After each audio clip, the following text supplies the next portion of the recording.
Coming up on Beach TV News, it's Super Tuesday and we've got lots to unpack. Voters head to the polls in 15 states. The Senate seat is up for grabs here in California. Plus, the highest court clears former President Trump to appear on the ballots in Colorado. And mounting issues still remain for the frontrunners on both sides. Voters weighing in tonight on the candidates. All that and more next. Our Super Tuesday coverage starts now.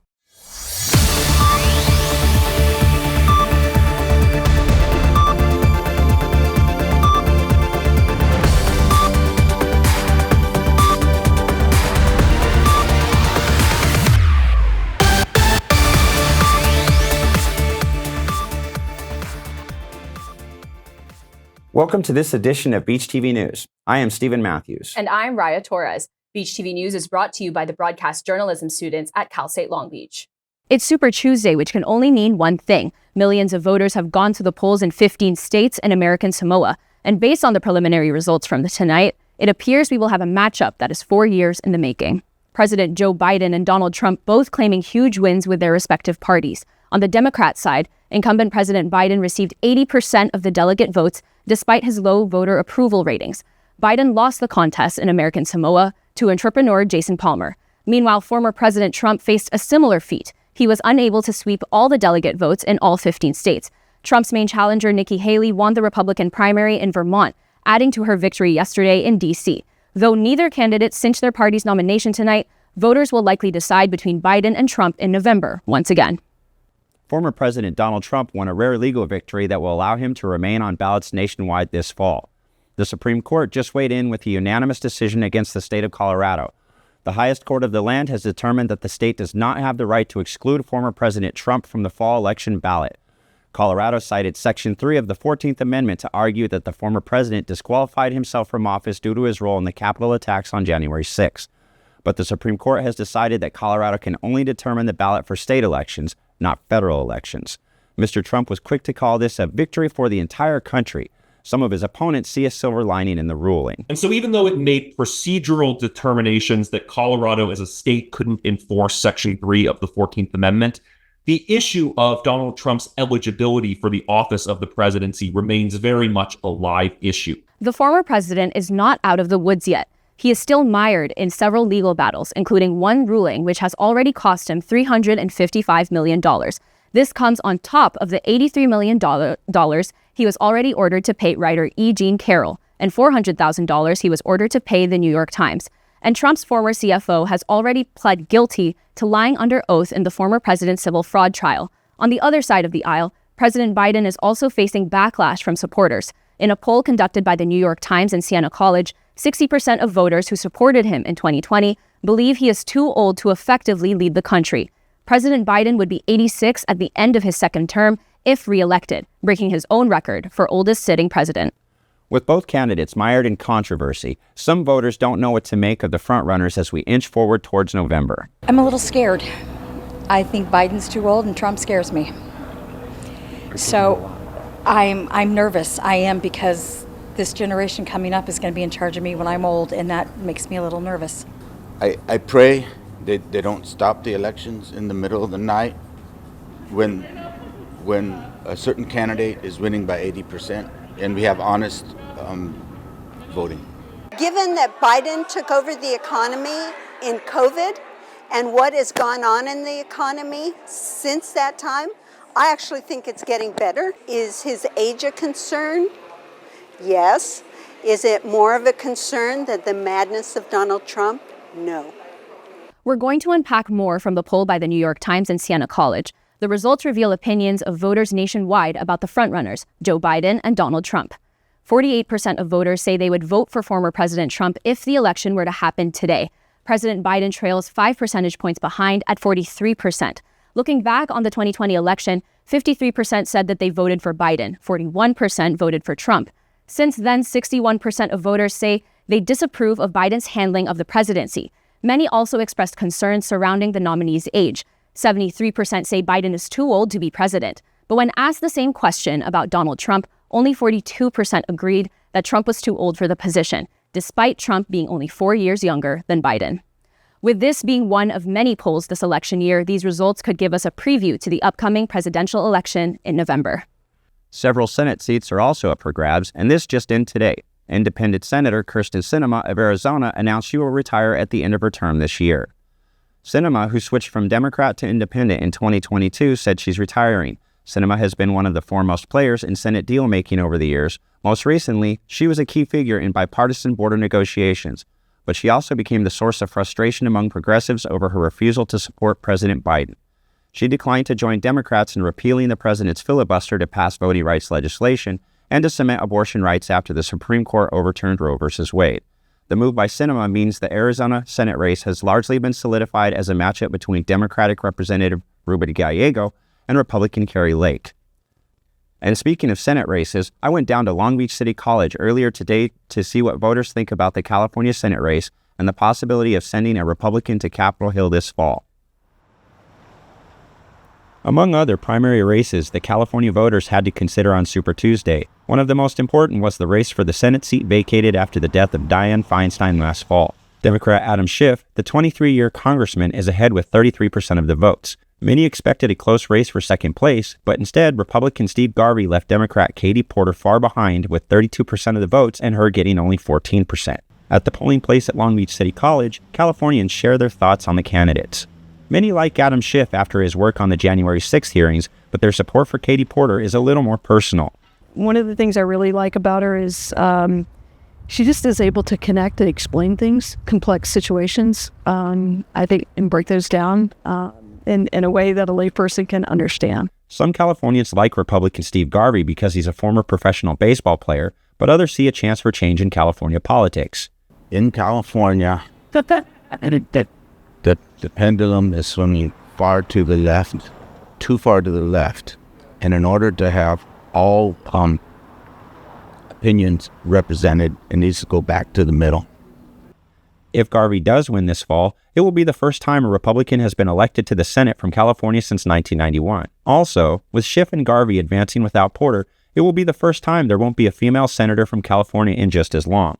That adds to criticism for Schiff after reports surfaced that his campaign spent $11 million in support of his Republican challenger, a move many believe was done to block Katie Porter from the fall election. For Adam Schiff to do that, I think it's strategic. I think it's smart because he's going to win if that was the case. If not, Katie Porter has a huge shot. She has chutzpah. Now that the final race is set for the fall, many wonder if Steve Garvey will get more support from the RNC or will Adam Schiff run away with the election. Reporting from Long Beach, Stephen Matthews, Beach TV News. Thanks, Stephen. Now, here at home, the minimum wage for fast food workers in California will increase to $20 in April. Although it seems to be a step forward for some food service workers, others might find themselves left behind. Beach TV News reporter Arely Valenzuela explains. California fast food employees are expecting a minimum wage increase come April 1st. But some employees might find themselves being shorted because of bread.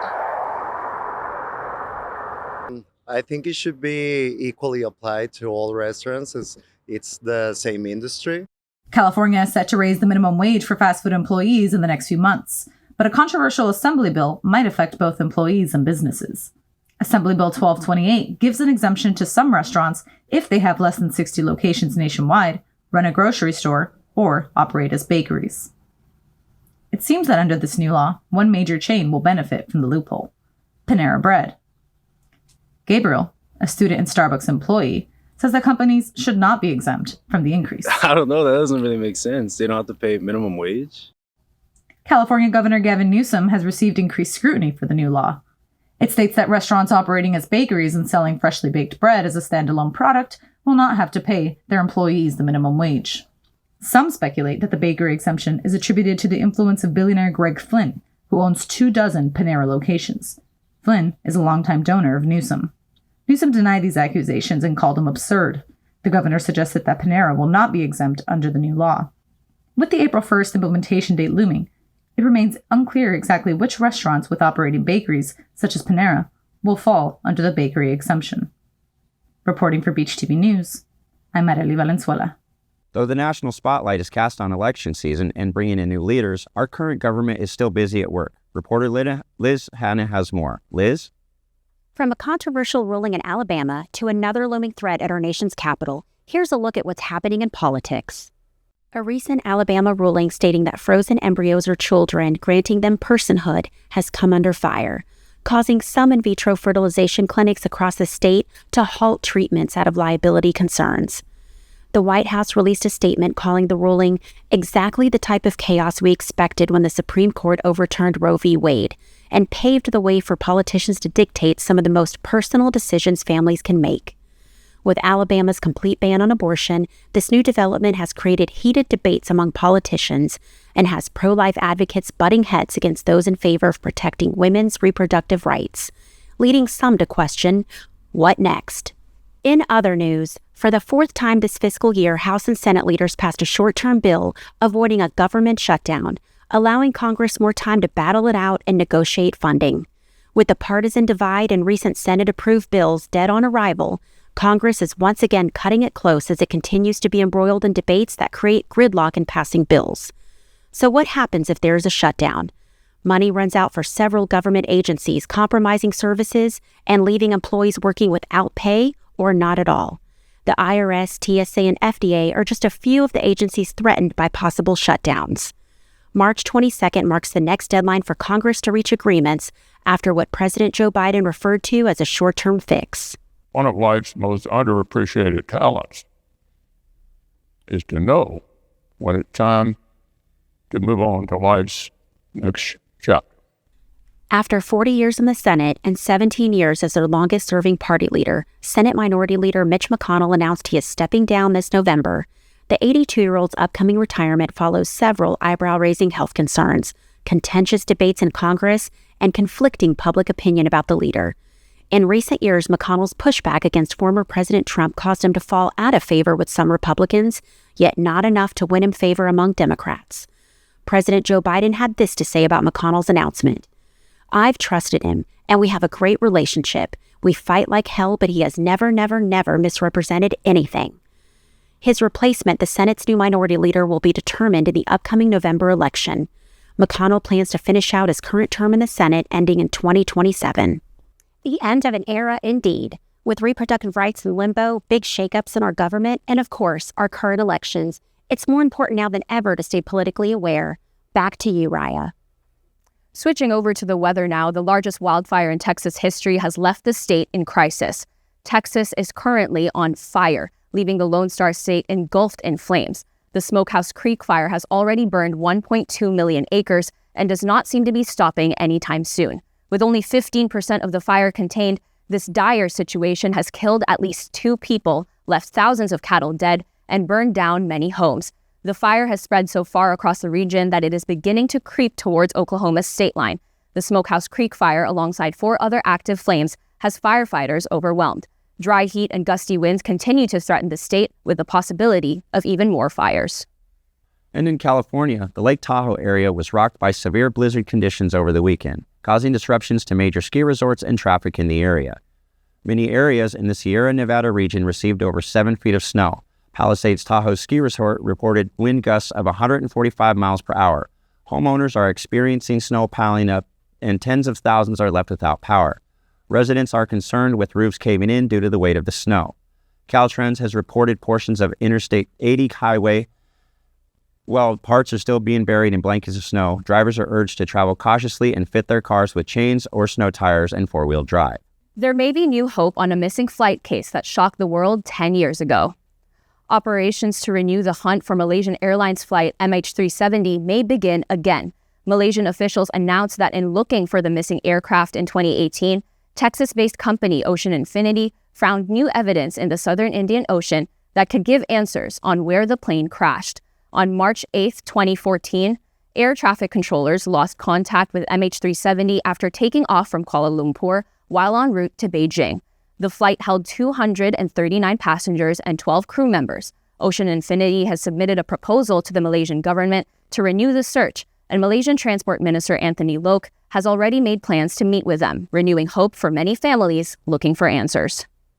These families have suffered so much. We hope these new clues can bring them some answers and some closure. It's time for a short break, but up next... The Biden administration is finally calling for a ceasefire in Gaza, but Israel will only agree to it if Hamas abides by one condition. Plus, records broken, how LeBron James and Caitlin Clark are both making history. More when we return. Listen, let's go see your room.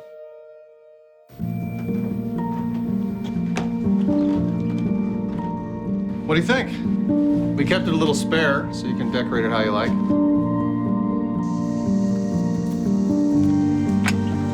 Dinner! Go? Excellent. Soccer is fun. Yeah, I saw you guys out there. We're the family. We're the family. Yeah! Oh, I thought you were on my team. Wait, I don't know.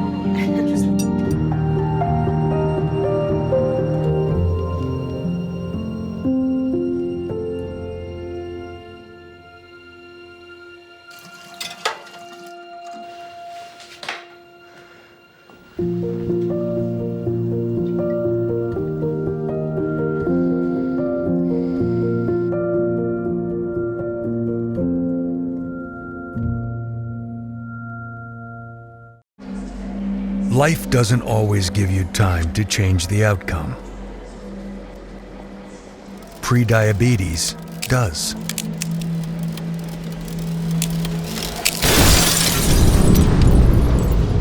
One in 3 adults has prediabetes, and you could be one of them. There are usually no signs for prediabetes, so it's important to understand your risk. With early diagnosis, prediabetes can be reversed. And you can change the outcome. Take the 1-minute prediabetes risk test today. Go to doihaveprediabetes.org.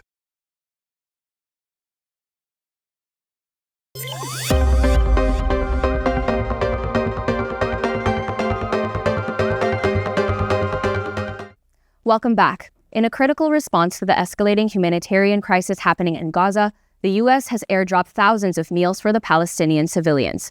For the first time since the war began, a U.S. military plane airdropped pallets of aid into Gaza containing 38,000 meals. The Biden administration says more is to come. Just a few days before the drop, more than 100 people died in a chaotic stampede for aid in Gaza City, where Israeli troops fired on a crowd of Palestinians. Vice President Kamala Harris has since called for an immediate ceasefire, calling the situation in Gaza inhumane. Israel has suggested a 6-week ceasefire under the condition that Hamas provides a list of names of hostages who are still alive. However, Harris demanded that the Israeli government do more to make aid more accessible to Palestinians. Far too many Palestinian civilians, innocent civilians have been killed. We need to get more aid in. We need to get the hostages out. And that remains our position. As the war rages on in Gaza, we'll see what the Biden administration elects to do in the coming weeks. And now over to Mexico, where the nation may be on the verge of electing its first female president. Our BTVN reporter Anthony Orico has those details. Anthony? Thank you, Raya. Indeed, history could be happening this summer in Mexico while Iran held its own elections amidst much political turmoil. Plus, the Russian opposition leader is finally laid to rest, with new information coming out in his final days. Mexico's presidential campaigns kicked off Saturday, March 4th, and for the first time in the country's history, a woman could hold the nation's highest office. Claudia Sheinbaum, who represents the majority Moreno party, currently holds a 20-point lead over opposition leader, former Senator Xochitl Galvez. Sheinbaum launched her campaign with a rally in Mexico City where she had served as mayor since 2018 before stepping down to run for president last June. General elections will take place on June 2nd of this year, and it is anticipated that this will be the largest election in the country's history. Iran held parliamentary elections on Friday, March 1st, as the country saw a record low turnout with little over 40% of the population casting ballots in the country's lowest turnout since the 1979 revolution. Much of the low turnout is attributed to citizens boycotting the election in protest. This is the first election since the death of Mahsa Amini, who was allegedly killed by police in 2022 for not wearing her hijab, sparking mass protests throughout the country. Conservatives in parliament kept their majority, winning 200 of the 295 seats available, 45 of the seats will be decided in runoff races later this year. The funeral for Alexei Navalny was held Friday, March 1st as the slain opposition leader was laid to rest in Moscow. Navalny died February 16th in an Arctic penal colony where he was serving a 19-year sentence. The Kremlin denied any involvement in Navalny's death. Large crowds gathered to pay respect to the opposition leader in Moscow. Navalny's widow posted on Twitter saying, "I don't know how to live without you, but I will try my best to make you happy up there for me and proud of me. I don't know if I'll manage it or not, but I will try." Navalny's mother had been in a fight with prison authorities for a week, attempting to retrieve his body from the Arctic penal colony. According to an associate of Navalny's, a prisoner exchange between the German and Russian governments had been in the final stages of talks. The exchange would have included Navalny as well as a Russian hitman in a German prison, as well as 2 U.S. nationals. What will the future of Russia's opposition movement look like, and how will the Mexican election play out this summer? We'll keep you posted on how all these stories unfold. Back to you, Stephen.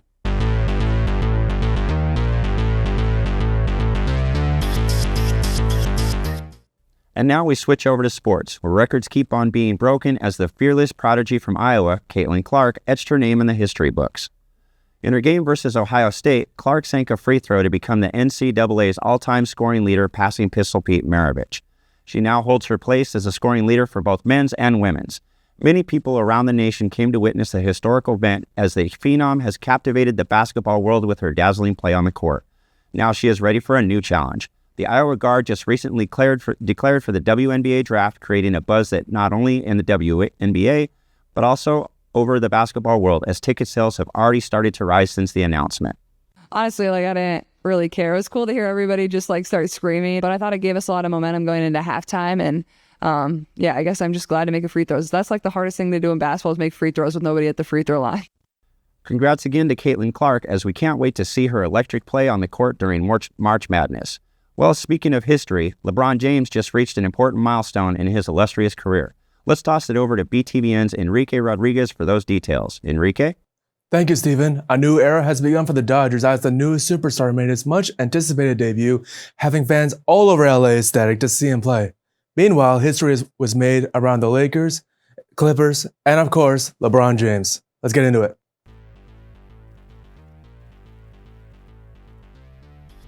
Shohei Ohtani made his official spring training debut versus the Chicago White Sox.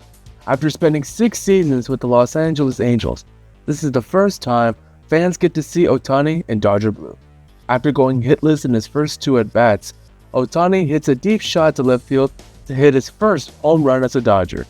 Ohtani has been killing it during spring training, getting an extra base hit in each of his games he's played. Opening day is set for the Dodgers against the St. Louis Cardinals on March 28th at Dodger Stadium. The Clippers hosted their final hallway series game ever at Crypto.com Arena against the Lakers on February 28th. After 25 years of sharing the arena with the Lakers, the Clippers will say goodbye to downtown Los Angeles after this season. The Lakers would go on to win this game, coming back down 21 against the Clippers with a final score of 116-112. The next time the Clippers host the Lakers will be at the brand new Intuit Dome in Inglewood next season. LeBron James would make history once again as he becomes the first player in NBA history to reach 40,000 career points, a record that we will likely never see broken in our lifetime. He reached the historic milestone as James finished the layup over Michael Porter Jr. in the second quarter. He finished this game with 26 points, 4 rebounds, and 9 assists. The Nuggets, however, would spoil the historic night by defeating the Lakers with a final score of 124-114. Congratulations again to LeBron James for surpassing 40,000 career points, and we shall see what the future has in store for the Dodgers and the Clippers. Raya, back to you. Thanks, Enrique. Speaking of history, a hometown hero recently passed 1,000 career points here at the beach. Our BTVN reporter, Kevin Fernandez, goes full court with Long Beach State's Jadon Jones. Welcome to Full Court Access. I'm Kevin Fernandez, and today we're joined by Long Beach State's very own Jadon Jones. Appreciate you coming out, man. Appreciate you. Thanks for having me. Yeah, of course, of course. So tell me, you scored 1,000 points here at the beach. How was that experience like for you? It was a great experience, getting to be around my family, do it in front of my home crowd. It was great, and it was a memory I always remember.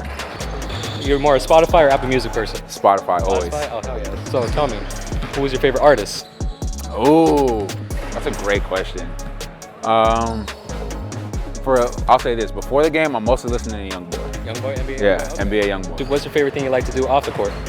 Off the court. When I get home, I usually just like play video games, listen to music, but if I have a weekend off, I'll probably do some fishing with my dad, go off the pier. It's just a little bit more available, accessible, but yeah, nothing crazy. Who's your favorite NBA basketball player growing up? Growing up, I'm always a Kobe guy, you know, being from SoCal, but right now I'm saying Jimmy Butler. Jimmy Butler? Jimmy Butler's my guy. Shout out Jimmy. Do you try to emulate your play style to any of those players? Nah, I feel like I have a bit of a unique play style just because of my shooting, my athleticism, my defense. I don't know a lot of players. I've been told Tim Hardaway Jr. Okay. But yeah, try to be my own player. And if you weren't playing basketball, what sport you think you would do? I'd probably play baseball. Baseball, okay, Yeah. what's that? I'm left-handed. I don't want to play football. You know, I don't want to get hurt and take out my knees, even though I'd probably be top safety in the nation. Okay. But yeah, probably baseball. Make a lot of money, don't do a lot. It's pretty easy. I respect it. Yes. Full court, Jadon Jones. Appreciate you. Thank you, Kevin. It's amazing that Jadon scored over 1,000 points here at the beach. It's an amazing feat, Raya. I can barely find the hoop. It's time for another short break, but when we return, Rihanna breaks the internet with this surprising performance in India, plus the latest entertainment headlines when we return.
I'm an ex-drug dealer, and I'll be your sub today.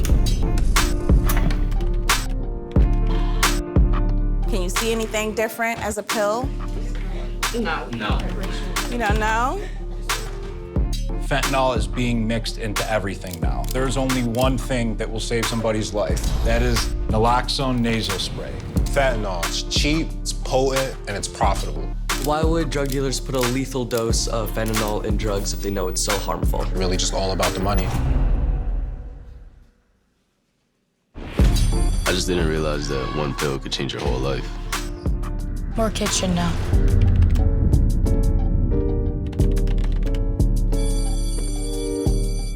Welcome back. We now look into the candy-filled world of Willy Wonka gone wrong. BTVN reporter Emily Bloomquist is here to help you keep up with what's trending. Emily? Thanks, Steven. That's right. I'm here to tell you all about the trending hot topics, from the newest bags people are fighting over to the latest St. Paddy's Day trends. It was not the Willy Wonka factory fans were expecting. The Glasgow experience was a memory people will for sure not forget. And not in a good way. Fans hoping to see the chocolatey extravaganza were met with disappointment of a half-decorated warehouse and little to nothing Wonka-related. The Scottish Oompa Loompa employee Christy Patterson spoke out about the event, describing it as the worst gig ever. People thought they were going to get the golden experience, but instead got the scam of the century. Worst part of it all, there was not any chocolate in sight. You may have not been able to get candy at the chocolate factory, but you can get your favorite treats at Trader Joe's. Trader Joe's has added another item people are losing their minds over. The latest bag to add to your collection is the Trader Joe's mini tote bag. That's right, Trader Joe's took the fan fave and made it smaller. Another item to hang from your shoulder. These minis are running out fast. Each tote is $2.99 in a variety of colors to choose from. People are creating designs for the bag by embroidering their own patterns on it. See how many items you can put in your mini tote. It can hold up to your sweet treat or even a dog. These totes can be used as your something green for St. Paddy's Day. Because green is in this month. St. Paddy's Day is coming, plans are made, and outfits are ready. People are dreaming of the perfect attire. The latest TikTok trends are people sharing their fashionable fits as they pretend to sleep while their clothes are laying on top of their sheets to show how prepared they are to party with the Irish. While the holiday is not until the 17th, people are celebrating early, sharing their treats, drinks, and style, ready to spend money like it's gold. Make sure to wear green this holiday or be prepared to be pinched. Wow, that's a Wonka experience I'm glad I missed. Sorry guys, I gotta run. Gotta get myself the new mini tote.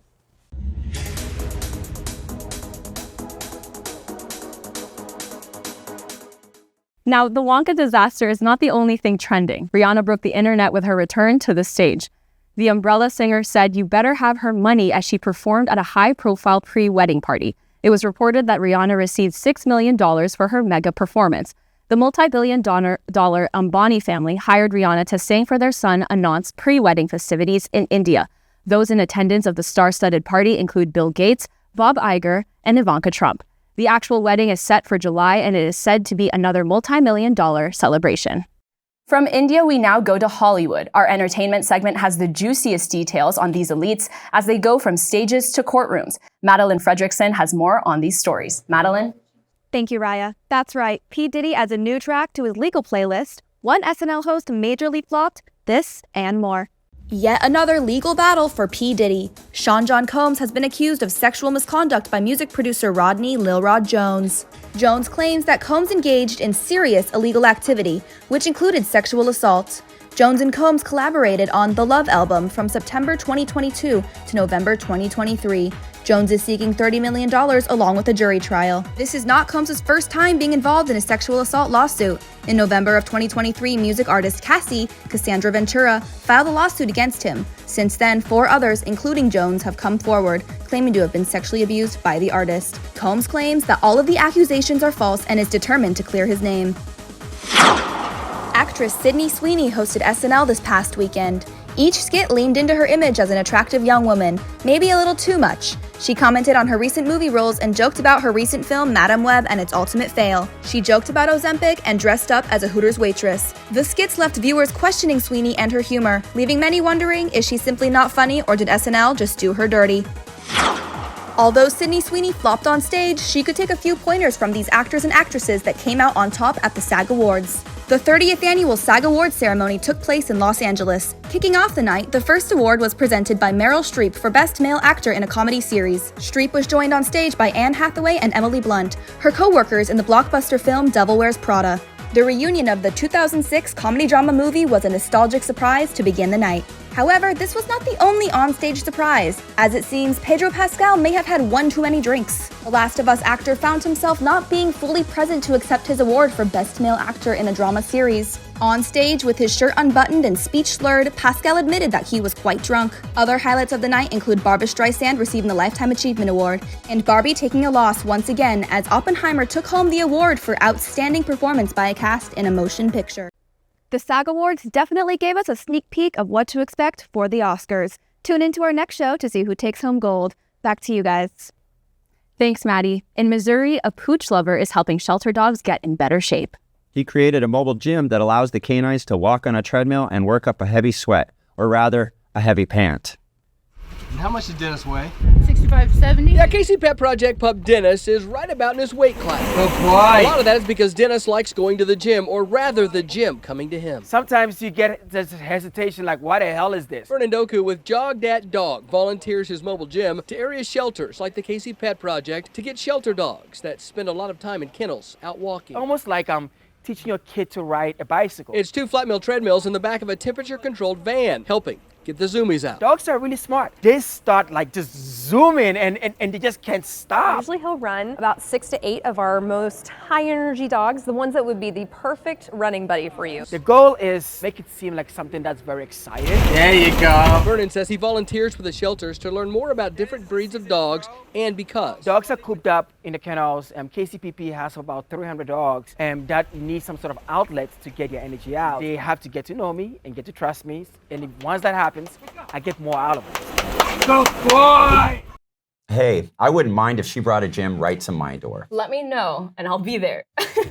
Well, that does it for this edition of Beach TV News. I'm Raya Torres. And I'm Stephen Matthews. Remember, you can be a part of the conversation. Head on over to our social apps on Beach TV News, and while you're there, show us some love and let us know which was your favorite story. From all of us at BTVN, good night, Long Beach.